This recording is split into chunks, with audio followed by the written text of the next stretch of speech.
السلام علیکم viewers, learn with Amna channel میں آپ کو بہت خوش آمدید۔ آج کا جو میرا ٹاپک ہے وہ ہے حضرت ابراہیم علیہ السلام کا خواب۔ تو آئیے جانتے ہیں۔ ایک شب حضرت ابراہیم علیہ السلام نے خواب میں دیکھا کہ کوئی ان سے کہتا ہے کہ اے ابراہیم اٹھ اور قربانی کر۔ بیدار ہو کر صبح ہی 2 اونٹ قربان کر دیے۔ 3 دن مسلسل یہ خواب دیکھتے رہے اور تینوں دن آپ نے بہت سے جانور اللہ کی راہ میں ذبح کر دیے۔ چوتھی شب خواب میں حکم ہوا کہ اپنے فرزند اسماعیل علیہ السلام کو خداوند قدوس کی راہ میں قربان کر۔ صبح حضرت سارہ خاتون سے اس خواب کا ذکر کیا۔ حضرت سارہ نے اللہ تعالیٰ کے حکم پر آپ کے ارادے کی تائید کی۔ حضرت ابراہیم علیہ السلام اسی وقت اونٹ پر سوار ہو کر بی بی ہاجرہ کے پاس تشریف لے گئے۔ اس وقت حضرت اسماعیل علیہ السلام کی عمر 12 برس تھی۔ حضرت ابراہیم علیہ السلام نے بی بی ہاجرہ سے فرمایا کہ حضرت اسماعیل کے سر میں کنگھی کر کے ان کے بال مشک عنبر سے دھو کر اور آنکھوں میں سرما لگا کر پاکیزہ کپڑے پہنا دیں۔ حضرت اسماعیل کو اللہ تعالیٰ نے اپنی راہ میں قربان کرنے کا حکم دیا ہے۔ بی بی ہاجرہ نے نہایت صبر و تحمل سے کہا، خدا کا حکم ہے تو میں بھی اس کی رضا میں راضی ہوں۔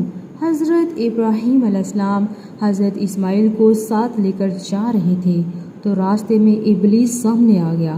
شیطان نے حضرت اسماعیل کے دل میں وسوسہ ڈالا کہ تمہارا باپ تمہیں ذبح کرنے کے لیے لے جا رہا ہے۔ حضرت اسماعیل نے کہا کہ بھلا کوئی باپ بے گناہ اپنی اولاد کو ذبح کر سکتا ہے؟ پھر حضرت ابراہیم علیہ السلام نے اپنے بزرگوں سے پوچھا، ابا جی آپ مجھے کہاں لے جا رہے ہیں؟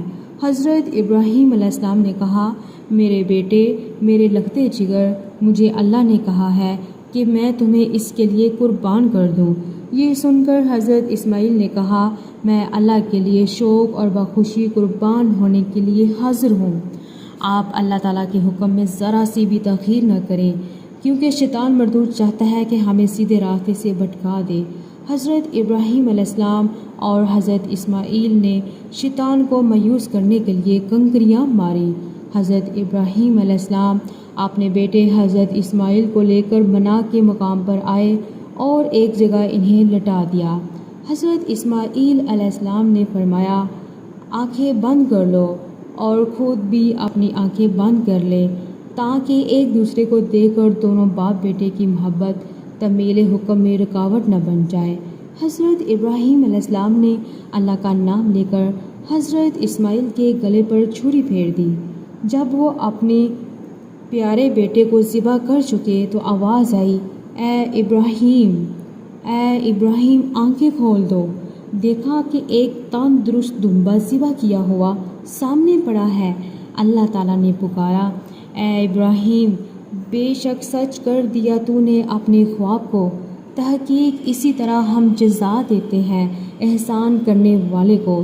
اس واقعے کے کچھ ہی عرصے بعد جبریل علیہ السلام آپ کے پاس آئے اور کہنے لگے، اللہ تعالیٰ نے آپ پر سلام بھیجا ہے کہ اس سرزمین پر اللہ کا گھر تعمیر کرو تاکہ لوگ آئیں اور اپنے رب کے گھر کا طواف کریں۔ آپ نے اپنے بیٹے حضرت اسماعیل کے ساتھ مل کر خانہ کعبہ کی تعمیر کی، جس مقام پر شیطان ظاہر ہوا اور اس نے آپ دونوں کو بھٹکانا چاہا تھا اور آپ دونوں نے اس پر کنکریاں ماری تھی۔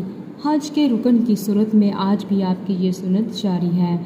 آپ نے اللہ کی راہ میں اپنے عزیز بیٹے کی قربانی کی۔ اس واقعے کی یادگار میں قربانی کرنے کا حکم دے کر اللہ تعالیٰ نے آپ کے اس عمل کو بھی زندہ جاوید کر دیا۔ حج کا ہر رکن حضرت ابراہیم علیہ السلام، بی بی ہاجرہ اور حضرت اسماعیل کی سنت ہے۔ مزید اسلامی معلومات کے لیے لرن ود آمنہ چینل کو سبسکرائب کیجیے اور ویڈیو کو لائک کیجیے تاکہ آپ تک میری ویڈیو بآسانی سے پہنچ سکے۔ شکریہ۔